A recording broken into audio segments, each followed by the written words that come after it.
Welcome back into another episode of George in the Jungle, presented as always by Remington Tavern, coming at you live from the Cincy Light Studios. Remington Tavern can be found at 8892 Glendale Milford Road, 45140, where they have their daily happy hour from 3 to 7 p.m., $5 bourbon whiskey Wednesdays, bottle cap bonanza Thursdays from 7 to 9 p.m. You can check them out on Instagram at RemyTavCincy. That's REMITAV Cincy with a Y, or follow them on Facebook. While you're there, be sure to grab a nice cold Cincy Light. They got it on tap. They got it in cans. Have it the way you want it. Support the people who support us and support the Cincinnati athletes while you're at it. But with that, Chad, not George. George is out tonight. Chad's stepping in. We don't get enough of each other. This is our third show today. I don't want to be here. Blink twice if you're here against your will. Well, that's like 4 times. So now you're just here because you want to be. That's fine. I was emphasizing. Yeah, I get it. There's plenty to talk about tonight, which there is. Maybe we wouldn't do a show if there wasn't. If it was slow, there's no chance I'd be here. But it is not slow, and we gotta do the thing. Well, we will start off with the Cincinnati men's basketball team.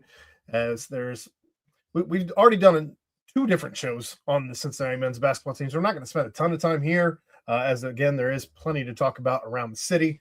But man, the Bearcats win today, 73-66. Since the last show that we had for George in the Jungle, I mean, that's been 2 weeks now.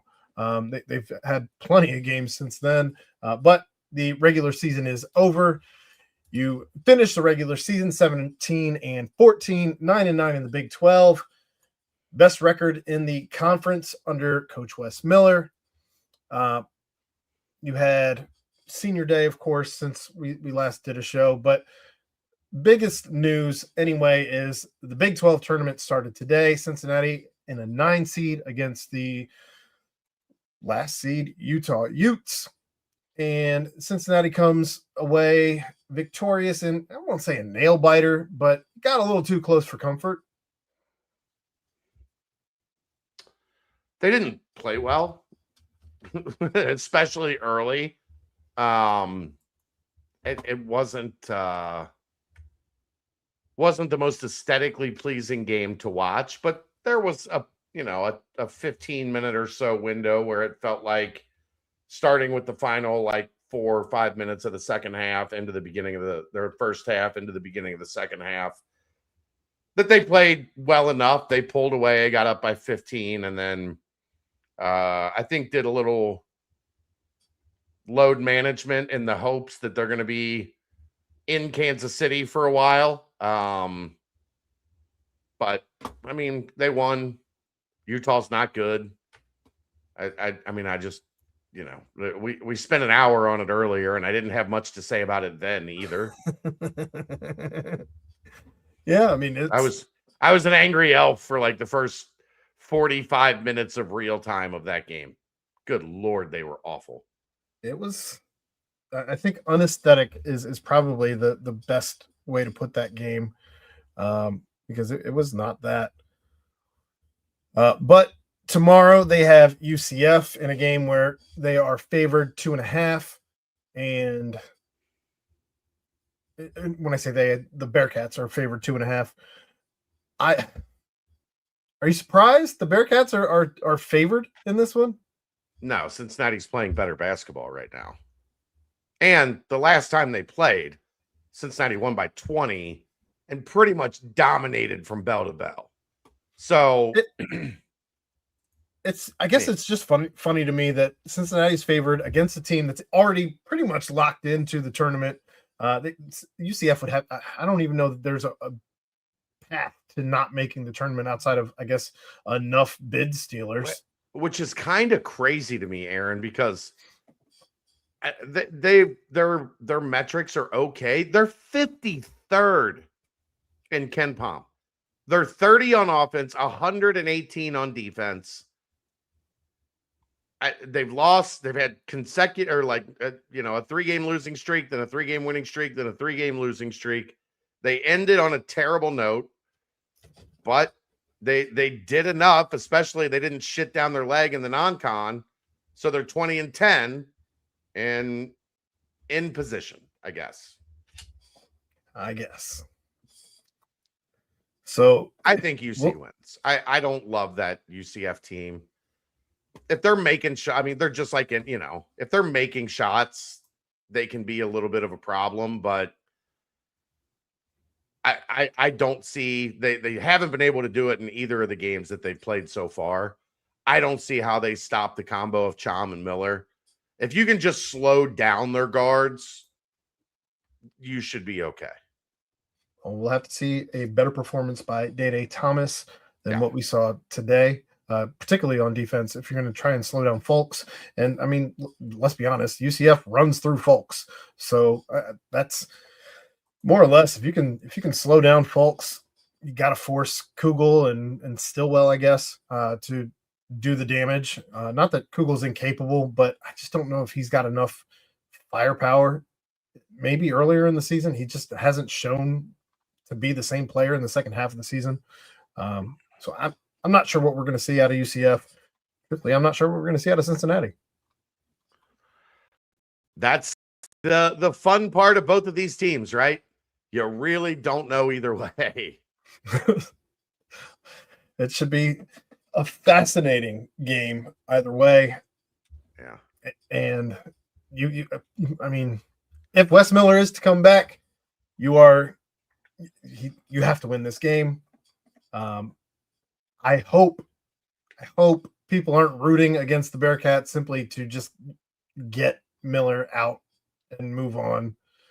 I mean, I'm not 100% certain that if they lose this game that Wes is fired. Well, I'm not 100% certain if they make the tournament, even through some craziness, that he's back. I don't know what to think anymore. Oh, I would guarantee you that if they make Arizona, the tournament, he's back 1,000%. Well, that goes back to what the same conversation we had at the beginning of the season, which, truthfully, personally, I don't care if he's back or not. If they made the tournament, which was what we wanted from the very beginning, from jump, was tournament or bust. So if you make the tournament and you did the things to make the tournament, which would include beating Arizona in the tournament, which that's no small feat, then yeah, I think there's something to be said for that. Yeah. Do I think they're going to win tomorrow? I think it's possible. Very possible. Do I think they would then beat Arizona on Thursday? No, I don't think that. It would take. I don't think that. It would take an incredibly special performance.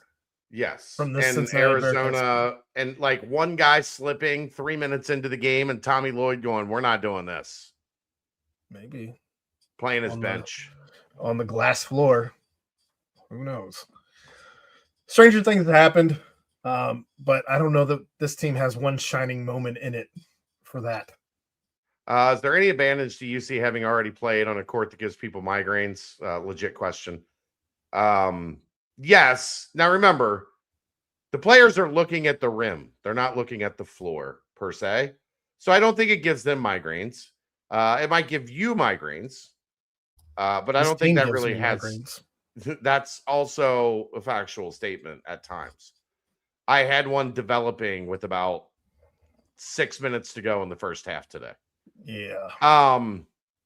Where there can be an advantage in tournament games is that the team that has played more recently is more adjusted to the environment, and it will give them an edge early in the game.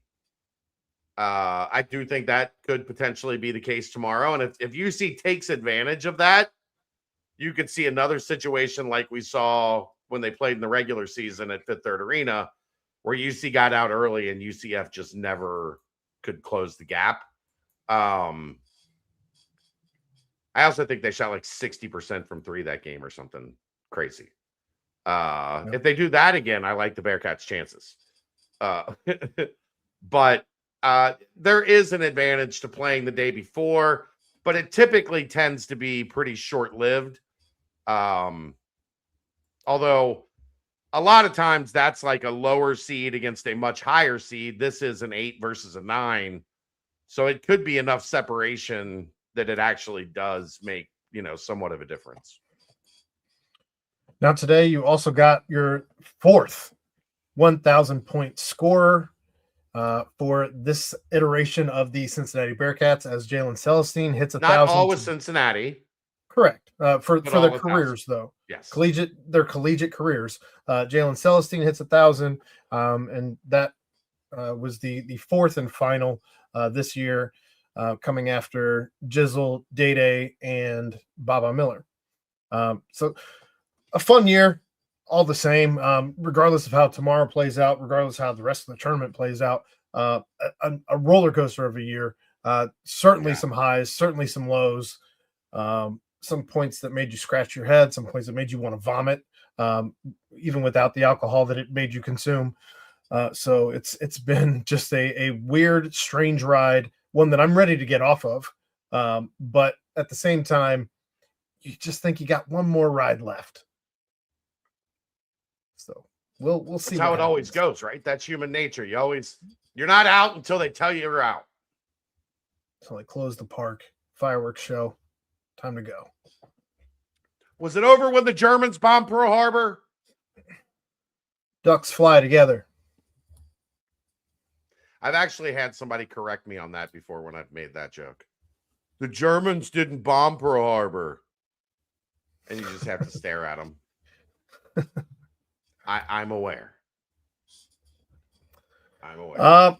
We'll switch gears here because there's so much to get to tonight. And we've done other shows already on the basketball team. If you want to go back and listen to the Aftermath, we did an hour show there.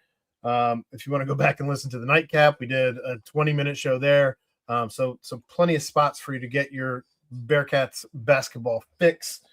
But Bearcats spring football kicked off this week. The press conference is on our channel if you want to go back and listen to the Scott Satterfield presser, along with who was it? MJ Cannon and JC French, Worthy, and Jabrian Payne. So plenty of guys there, and also our GM Zach Grant as well. So lots of guys there that you can go back and listen to from that presser.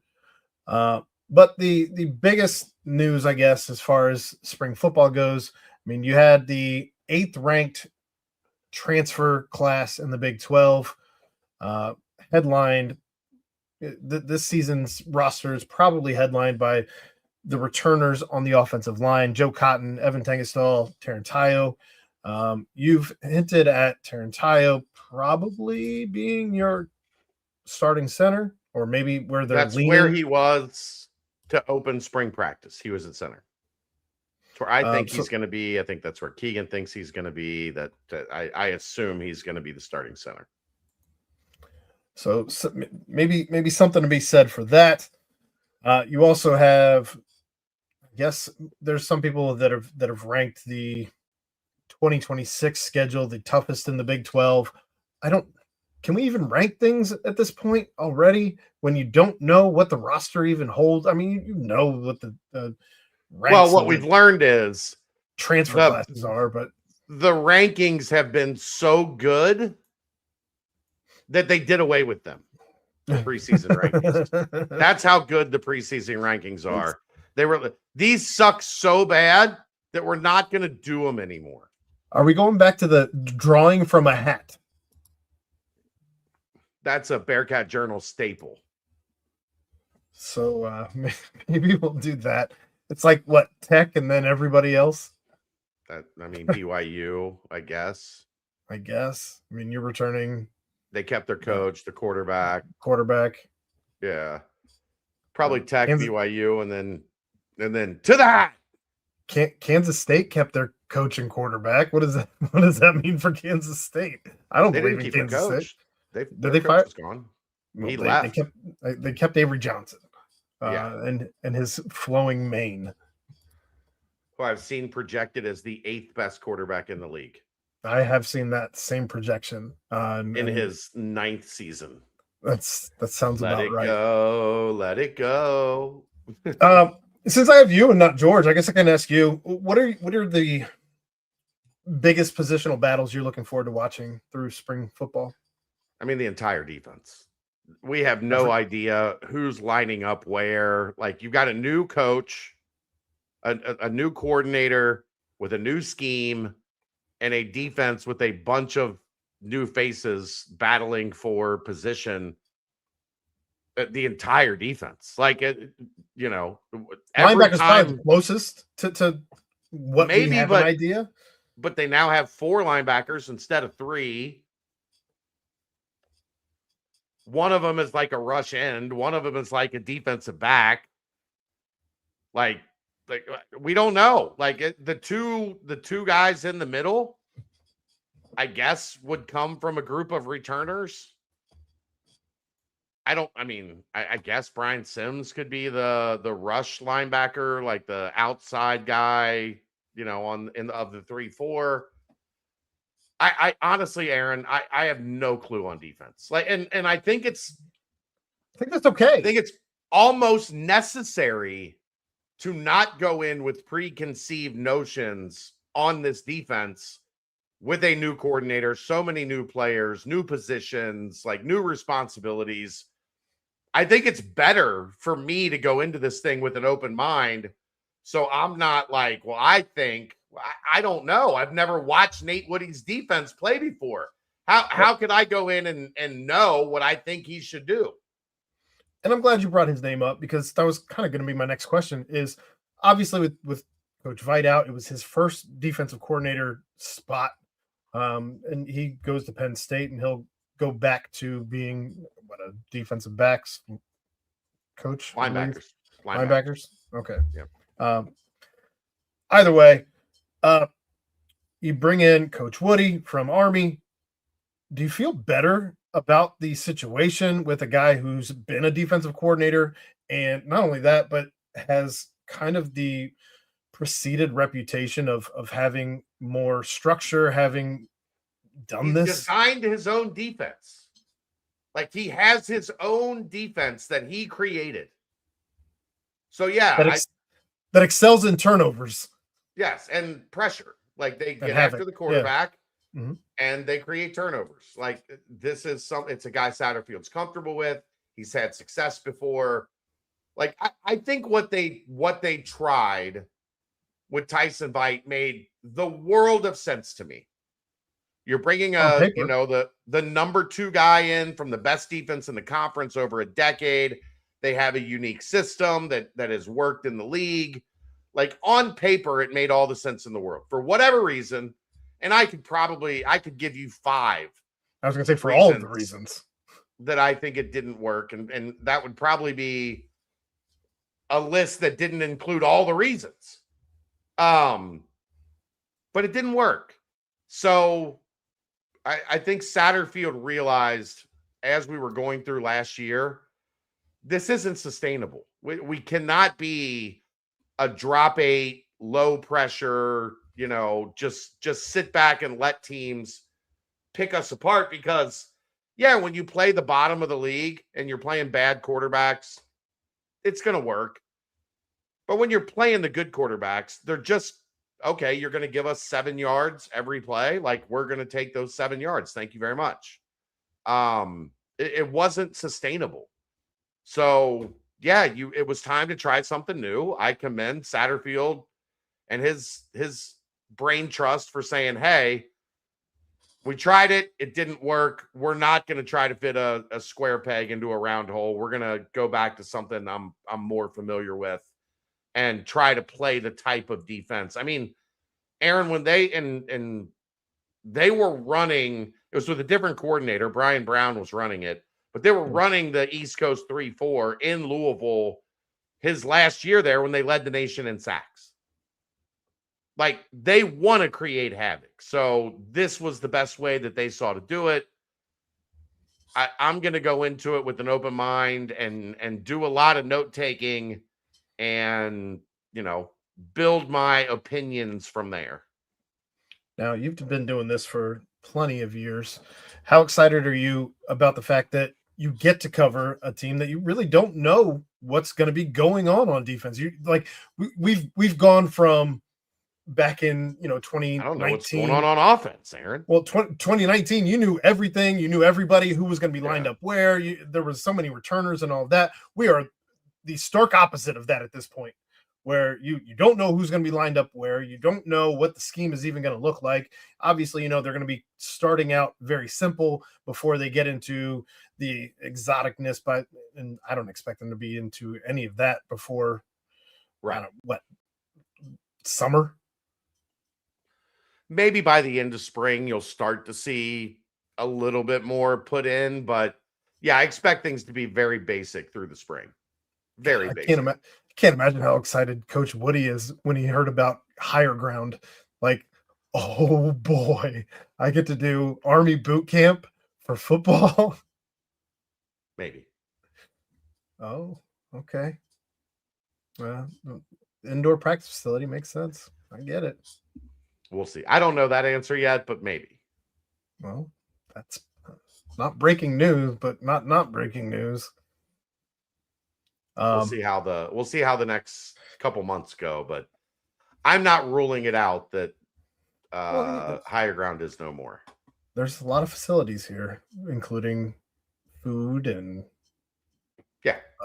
giant. Anyway, well, that's a different conversation for a different day. Yeah. It doesn't make a lot of sense to me. This is a personal opinion. I don't know what sense after seeing it last year where they went out there for a week. It was like 3 practices. Like, do you really need to go out there for a week? That's my personal opinion. We'll find out. But lots of info to be coming. Lots of just general observations to be made. And tomorrow's closed. Tomorrow was supposed to be open, but because the basketball game's at 3, practice is closed. So we'll be back at it Friday morning for practice 3. Should be a fun couple of weeks coming out of spring football and seeing what you guys hear, what you guys see, and the way this thing shapes out.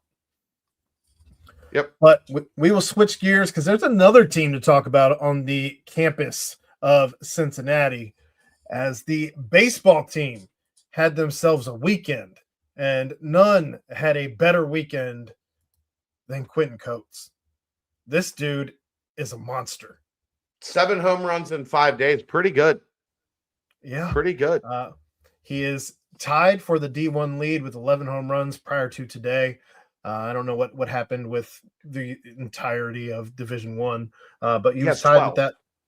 Well, I thought it was just 11. Pretty sure 12. Big 12 player of the week, though, this week. Co-Big 12 hitter of the week. Just a monster weekend in a 4-game sweep. And they against UC San Diego, they played Evansville today, won late in that one, coming from behind. Evansville actually electing not to handshake after the game because they were apparently pretty upset about the way things went. But Cincinnati wins today 13-11 after winning 9-5, 16-1, 13-3, and 9-8 over the weekend. Plenty of blowouts. Obviously, Quentin Coates is going to be your headline, but outside of that, I gotta say, it's a monster weekend for pitching for this Bearcats team because they've been having some games where they had been slipping a little bit. Just from afar, I haven't watched nearly as much as Jeff and Tim have. Yeah. Sounds like the fielding has been more of an issue than the pitching. Sounds like a lot of free outs, a lot of errors, especially on the infield, that maybe the pitching results aren't as bad as the run totals would indicate. But how about today? 11-4 in the 6th inning, right? Yeah, again, they came back. They scored the last 9 runs. This is why Evansville was so upset to the point where they didn't shake hands. I mean, quit being a bitch.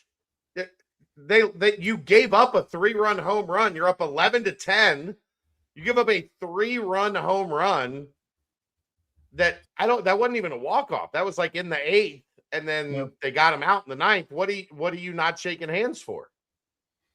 Well, me personally, I don't know why we're shaking hands at all anymore in any sport. Like, just sure, but if the agreement is you shake hands, then you shake hands. Yes. If that's the agreement, then yes. But here we are. Up next, though. Bitch. Up next, your Cincinnati Bearcats take on BYU in Provo. How are we already at conference play? The non-con is over. Didn't the season just start? This week? Well, after that, they do play some non-conference. They followed that up with Utah Valley. 2 games at Utah Valley. So, yeah. I mean, they sprinkle in some non-con here and there on like those Tuesday games for a lot of them. But yeah, we're already at conference play, and I don't know. They stand currently at what? 14-4 going into conference play. That's impressive. I just want to say, I feel like you lied to me. How you mean? Because I thought we were going to talk Reds and Bengals. We talked to UC for 30 minutes. We're getting to there was a lot. Like I came on George in the Jungle to not talk Bearcats, Aaron. I prepped this show for George, Chad. You got to call an audible. You can't. You got a different quarterback. You can't just run the same game plan. If we ran just Reds and Bengals, it would be a quick show. Had to cover all the other bases. There's a lot of Reds and Bengals to talk about. I got thoughts. Had to cover the bases. In any case, 14-4 for your Bearcats, and conference play coming up. Bishop Ball, they're doing great. Love it. Switching gears, though, I think we start with the Bengals. Free agency has opened. You have 2 big signings. One, again, we're talking Bearcats. Brian Cook coming back home. And he gets a deal, 3 years, 40.25? 40.25, I believe. 40.25. They also sign Edge. I don't even know how to say this guy's name. Is it just Boye Mafe? Boye Mafe? Boye Mafe. We're pronouncing every letter of that name. 3 years. Boye Mafe. 3 years, I think 60. Yeah. So you've upgraded safety and pass rush with 2 guys who their missed tackle rate is very low. I believe both under 7%. You made huge upgrades in 2 positions of need. Yeah. And the only position of need that you have not addressed is linebacker. Defensive tackle? Defensive tackle would be another one. The problem is they had a lot more work to do, I think. And didn't do anything today? Really happy with Brian Cook. Really happy with Boye Mafe. It sounds like he's a guy that, while he's got a very similar profile to Trey Hendrickson before Hendrickson got here. When he was ton of pressures. Yeah. The sack numbers weren't great, but they were there. But really active, super high energy, get after the quarterback type guy, which they had to have. They needed it. Cook, I don't think you can find a better fit for what they were needing at safety, which is a guy that can help you in coverage down the deep middle of the field, can be physical on passes. Tight ends have destroyed the Bengals. It feels like for my entire life, agreed, tight ends have just been running free in the middle against the Bengals my whole life. But a guy that also you can walk up in the box and be physical in the run game. He doesn't miss tackles. He missed 9 tackles in 2 years. Felt like the Bengals safeties missed 6 tackles a game. All the tackles. So tackler. Geno Stone alone might have missed 6 tackles a game. Right. Sure tackler, can help you down the field, can help you with tight ends. And you have to think, Aaron, being a Bengal is going to mean something to Brian Cook. Yeah, he grew up watching that. He went to Mount Healthy. Yeah. And that's 5 minutes from where I grew up. He played for the Bearcats. Mm-hmm. Now he gets to be a Bengal. Like that's a Cincinnati football kid's dream, I would assume. So he's going to take it serious. It's going to mean a lot to him. I love Cook. I think he's a great dude. So happy for him. I think they helped themselves on day one, but being inactive on day two, now you're already almost. Everything I've seen is unless you make a trade, the tackles are gone. Like, and they did try to make a move for Devin Lloyd last night. They ended up getting stymied by Carolina, despite offering more money than Carolina, from what reporting came out. They're supposedly in on David Njoku, the tight end from Cleveland, which, okay. He's really good. I mean, I think he'd be a monster for Burrow. Okay. But this isn't addressing the biggest. Is he playing defensive tackle or linebacker? The biggest issue you have is on defense, and it continues to be the biggest issue. So I guess I understand trying to address some other needs, but you still have to prioritize linebacker, which you needed to bring in a guy like Leo Castell out of Kansas City. He goes somewhere. He goes to, I believe, Washington. So I don't know what the plan is right now at this point. Obviously, you're having nor do they.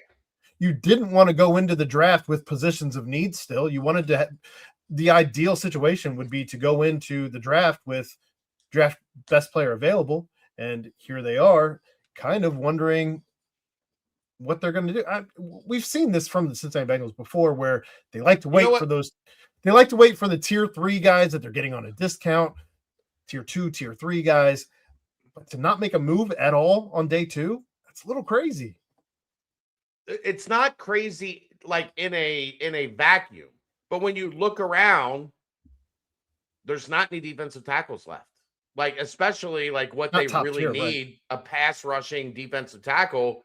There's nobody with any production. There's nobody with any resume, right? So you screwed yourself there. And linebacker, I mean, you're going to draft another linebacker to throw at the problem. But that's the concern for me. The two places I think in the NFL that are really hard to rely on rookies unless they're like stars, potential stars, defensive tackle and linebacker. And we saw with the Bengals last year how much they struggled because they had 2 rookie linebackers. And Al Golden said they couldn't call a stunt because they didn't trust their linebackers. They couldn't trust the linebackers enough to stunt the ends and tackles in front of them. That's what happens when you're starting 2 rookies at linebacker. But that's my point. So you can't go into. And you even went and signed last season. You went and signed Oren Burks. He didn't really play. So I don't at this point, I don't even understand that signing. I guess depth behind your it was rookie. Depth. The problem with Logan Wilson, they just exonerated. Everyone has. Is he on a team? I know Dallas cut him. Yeah, I don't know. I think maybe he's your free agent answer at linebacker. No, don't do that. Don't do that.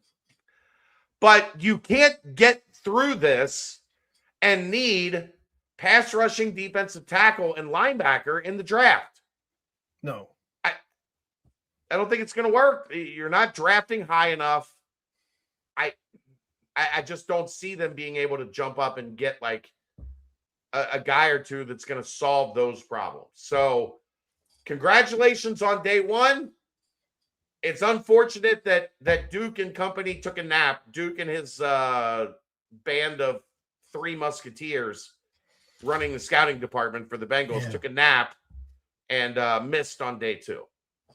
Also worth mentioning in this free agent round, you did re-sign Dalton Reisner, which was a massive re-signing for the Cincinnati Bengals. I think that solidifies your entire offensive line coming back from last season, as he was the last Still piece. need depth, man. Still need depth. But I will not disagree, but he came on strong after being benched for the first time in his entire career. So that was, I'm still just elated that they made the right move and brought him back. And also, you brought back a cornerback, Jalen Davis, which does help give you depth at that cornerback spot. So we'll see.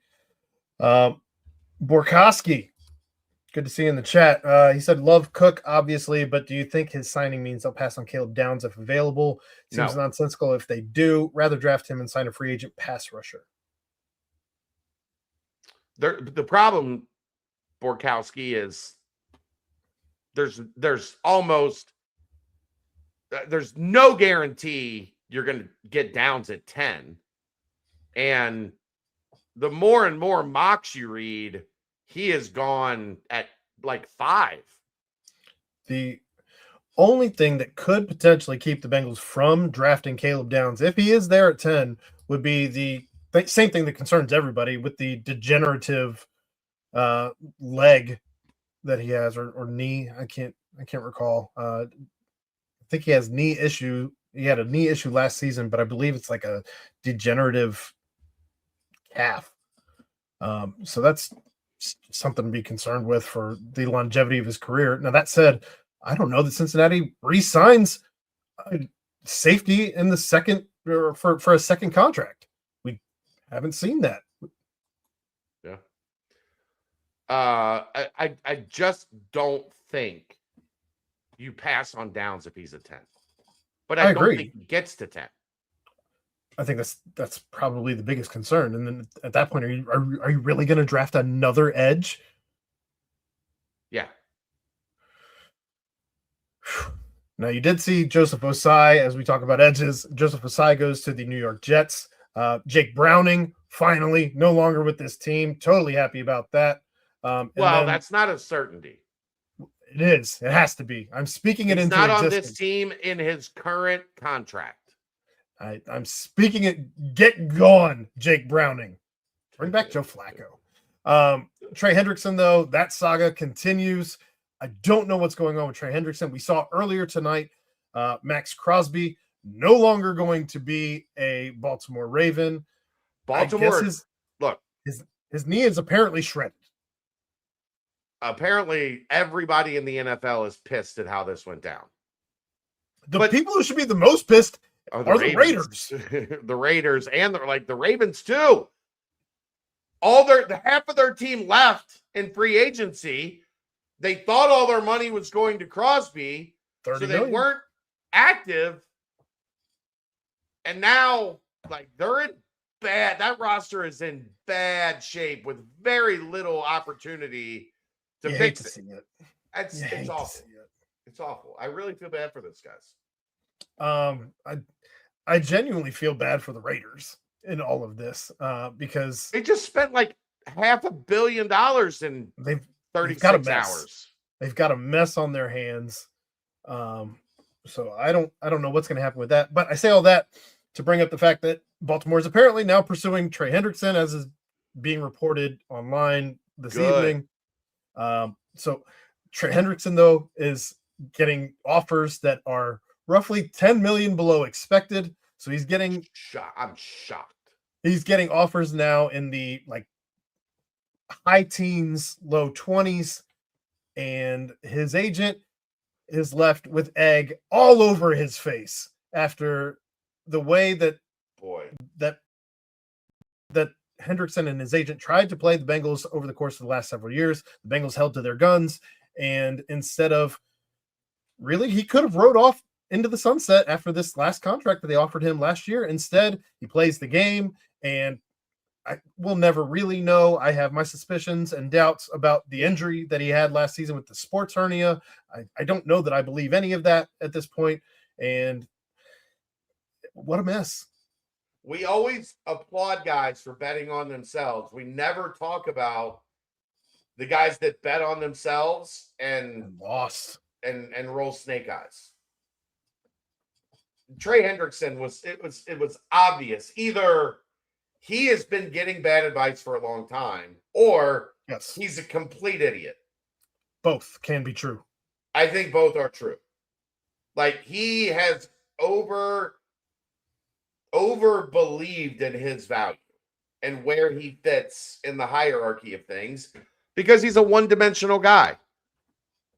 He doesn't do anything but get after the quarterback occasionally. Well, and that didn't even start until the last 3 years. Yeah. Not to the level that he ended up. You hate to see it. He was on the wrong side of 30 going into these negotiations. That's the big thing. And I don't know what's going to happen. I don't think there's crazier things have happened, but I don't think there's a spot for him here in Cincinnati any longer. He's not coming back here. No chance. I wouldn't think so either. No chance. Unless it was for like $8.2 million. The money that he pretty much stole from the Bengals last year. Yeah. Give us our money back. So I don't know. It's a mess that dude has found himself in, and we'll see what happens. But other than that, any other thoughts that you have on the Bengals? No, I mean, they better pull a rabbit out of a hat. You can find linebackers. I mean, I am concerned about that because they were bad at epically bad at linebacker. They haven't addressed that. I thought defensive tackle was the biggest, the biggest piece that they really needed to fill. Defensive tackle. I believe DJ Reader is still out there, but I think like he is. 30. He's like 32 or 33 years old too, and he also was injured last season. He's a nose tackle. He's not a tackle. Like, he's a lineup over the middle, stuff the run guy. They need somebody that they needed to add somebody that can help the outside guys get up the field and get after the quarterback. That's not DJ Reader. DJ Reader's plug the middle and, make plays like right at the point of attack. With what we've seen out of Miles Murphy last season, and bring in a guy like Mafe, can you potentially kick Shamar Stewart inside and have him be that pass rushing defensive tackle? Because he's done it in the past. It was something that he certainly did at Texas A&M. I don't know how much he did it last season for the Bengals. He did it on pass rushing downs. Like, I don't think he's ever done it on a snap by snap basis. I just wonder if that's something that maybe they look into a little bit more, and maybe Al Golden can make some things happen there. Maybe you find the answer already on your roster in that regard. We'll see, but they've got more work. That's a huge if. Yeah, that's a huge if. Of course, you wanted the guy from what's the tackle from Michigan that we drafted 2 years ago? Sheldon Rankins. No, not he. We didn't draft him. I know. Brought him in. I don't know why his name. I can't think of it either. Right, starts with a C. I don't know the answer to that. I guess what I'm getting at is you'd hope he could take a step forward and be the guy, but he looked like he was regressing last season. I know Paul Daner's talked about not wanting to see him back actually as a Bengal. He wonders if he gets cut this Chris offseason. Jenkins. There you go. Chris Jenkins. K, not a C. Yeah. Close enough. So I don't know. We'll see what happens. I agree that defensive tackle needs to be addressed some way, somehow. And linebacker. Still work to be done. Switching gears, though, to the Cincinnati Reds. And you want to talk about a weird situation. Before we started the show, I read what? Is it weird that the Reds decided not to do something in terms of being proactive in the offseason with an injury, and then it ends up costing them in spring training before the season even starts? Like, are we really surprised by that? So what we're getting at is Hunter Green, he releases a statement because he wants to make sure that there are no rumblings about him. He does not like people talking about him. He's made that crystal clear. He does not like being the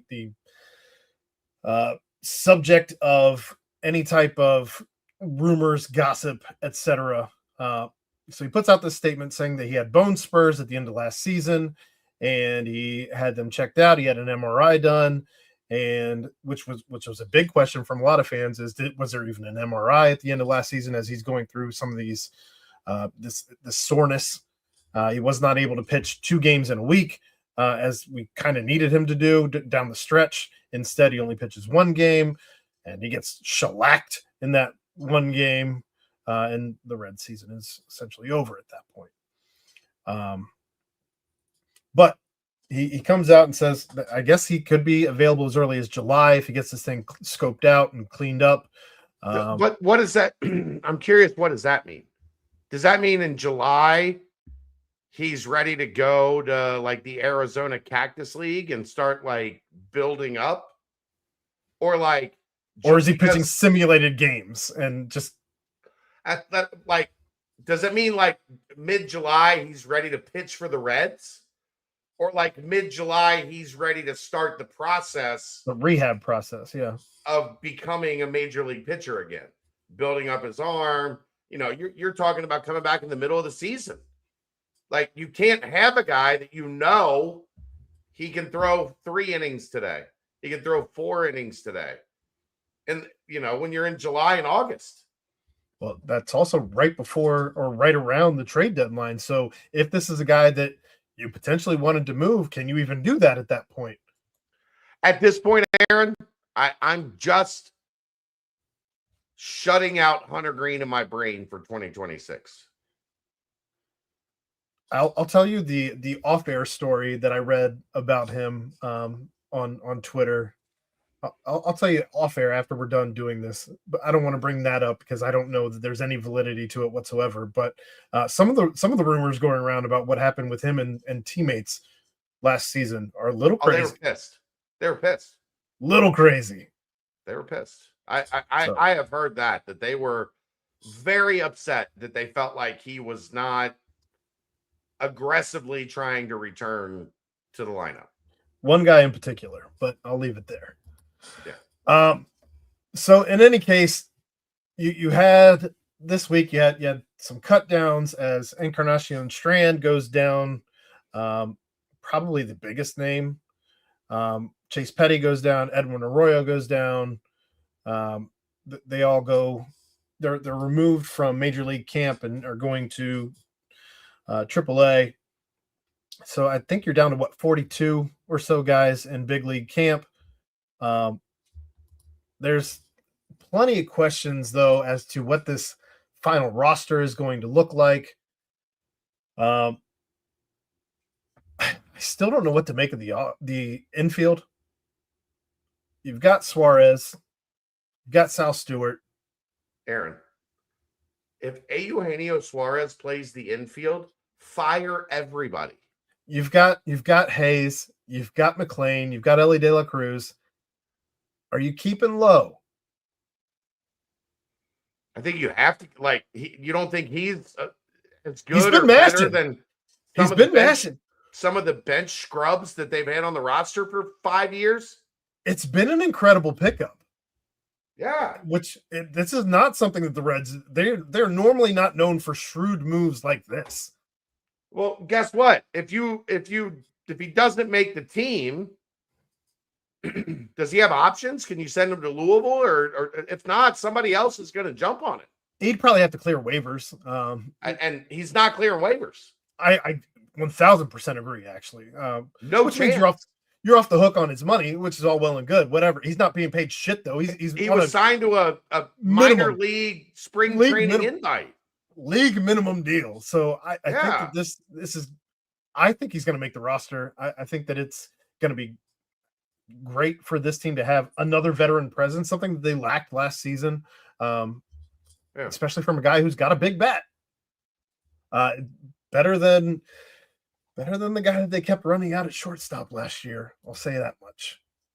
I was not as down on Santiago Espinal as some.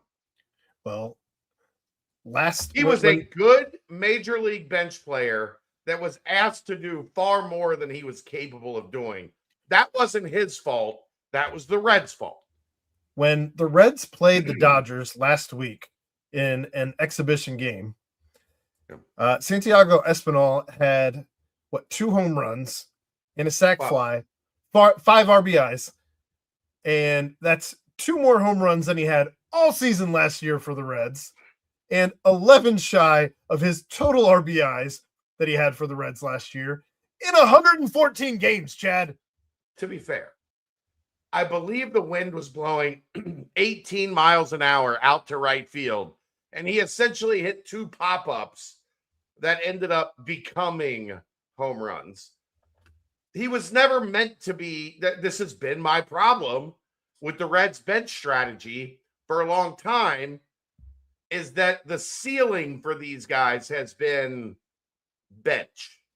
You know what I mean? Like, you'd like for the ceiling to be, this guy could be a starter somewhere. Correct me if I'm wrong, but you love the term 4A, where they're just 4A a lot of guys. 4A guys. Yeah.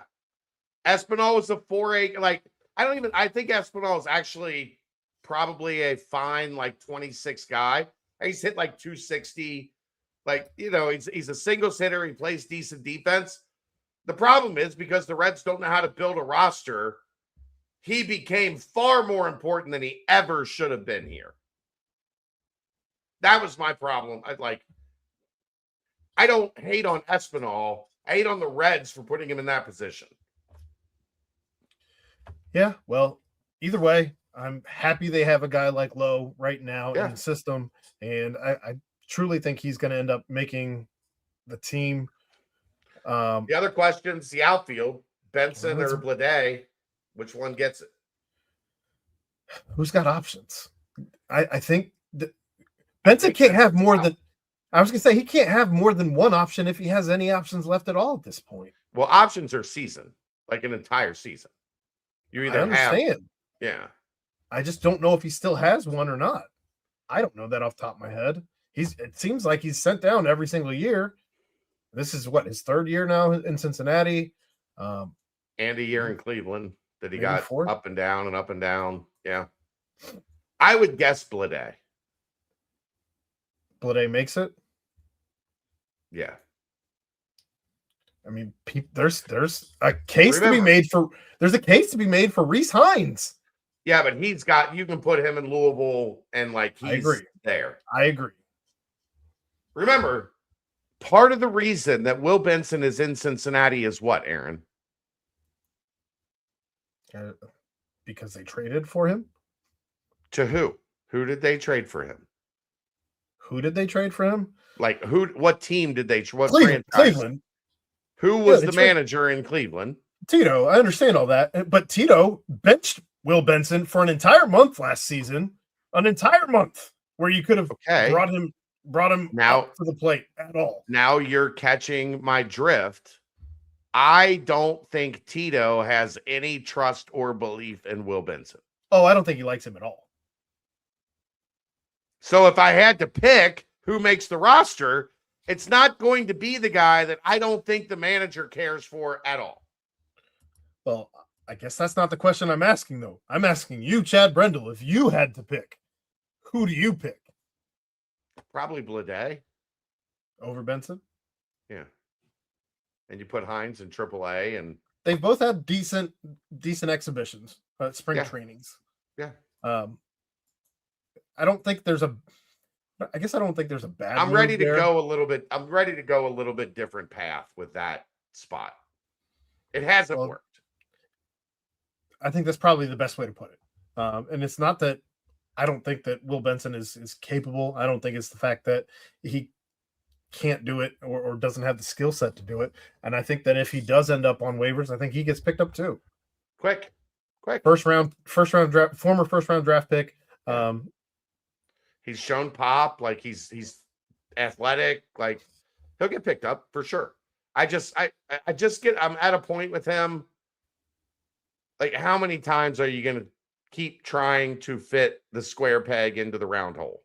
Well, I guess the question is, are you ready to make Marte your everyday right fielder from jump? Because if not, he does have options, and you could kick him back to AAA You're and not start kicking him back to AAA over Benson. No way. No way. Can Blade play center field? Occasionally, I guess. I know Myers can, and you obviously have Friedel out there. I just don't know what kind of versatility you're giving yourself if you do end up cutting Benson. Yeah. I like Benson. I'm a big Benson guy. I want him to make this roster. Clearly. I'm just saying he's had a lot of chances. A lot of chances. And he hasn't done a whole lot with them. Crypt Keeper's having himself a day in this chat.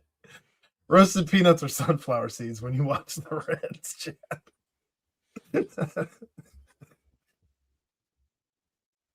I'm going peanuts. I'm a sunflower seeds guy. I was never. I mean, I don't mind, cracking some peanuts every now and again, but I'm more of a sunflower seeds guy. I'll do the seeds when I'm watching the kids play. They're a little red around the fields here, but if I'm anyway. Yeah, I think it'll be interesting to see who makes the roster there, and then the fifth rotation spot is probably the other biggest competition. The fourth rotation spot. Well, and the fifth rotation spot. Like that, Aaron, this Hunter Green thing, I'm going to go ahead and say it. They will be essentially out of the NL Central race by the All-Star break. You are one Nick Lodolo blister away from a massive situation. Or Andrew Abbott coming back down to earth a little bit. I mean, right now, you obviously had the announcement this week of Andrew Abbott being your opening day starter. After that, you've got Nick Lodolo and then Singer. And is Brady Singer in Goodyear? Have we seen him? Does he exist? What's he thrown? 2 innings? Oh, well. You're saving your workhorse, right? He's on the veteran plan. Sure. We're 18 days away from opening day, something like that. Like 16 days away from opening day. He's not your opening. You don't have to be ready until like what? You got the day off after the opening day, and then you've got what, Saturday and Sunday after that. The Hunter Green injury has me as low on this. As the worst ERA in all of spring training for the bullpen. The worst bullpen ERA in all of spring training. May? No, the Cincinnati Reds. Oh, I thought you were talking about a specific pitcher. No, all of them. Yeah, they're all just working on stuff. They're all just it's fine. They're all just working on stuff. I don't feel great. Spring training is for finding what works and what doesn't. Yeah. They're all just trying to work on that next pitch. I don't feel great about April and May. We've had some great spring trainings where they've looked like dog shit through the entire April and May. So I'm not putting anything into spring training. I truly don't care. Again, I'm not necessarily talking about spring training. I'm talking about losing your ace, not really having a backfill for it, and an unknown bullpen. But the good news is Matt McLean has been beating the shit out of the ball.